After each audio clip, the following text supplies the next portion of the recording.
China is set to announce in the coming days an easing of its COVID-19 quarantine protocols and a reduction in mass testing. That's according to sources familiar with the matter, marking a shift in policy after widespread protests. And as state media reported that Vice Premier Sun Chunlan, who oversees COVID efforts, claimed the virus's ability to cause disease was weakening. The measures due to be unveiled include a reduction in mass testing and regular nucleic acid tests, and moves to allow positive cases and close contacts to isolate at home under certain conditions, according to Reuters sources. That is a far cry from earlier protocols that led to public frustrations as entire communities were locked down, sometimes for weeks, after even just one positive case.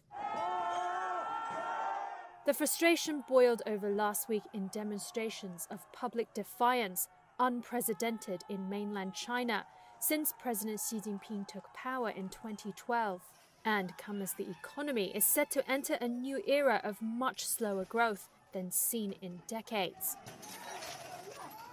Expectations have grown around the world that China could look to reopen its borders at some point next year. But that depends on vaccination rates among its hesitant elderly. For now, many, like Yang Zhijie, fear that the treatment will make them sick. There are already so many diseases without vaccination. I fear that the diseases will become more serious after vaccination. China has offered vaccinations for the elderly since April 2021, but the take-up rate slowed noticeably this year. By November, the proportion of people aged 60 and above to be fully vaccinated reached 86.4%, barely changing from 85.6% in August. The vaccination rates in Japan, by contrast, was at more than 90%.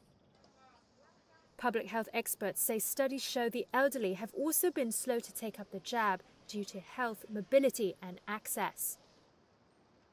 China's health authorities said on Wednesday that they would aim to improve accessibility and launch targeted programs in nursing homes and leisure facilities among the over 60s.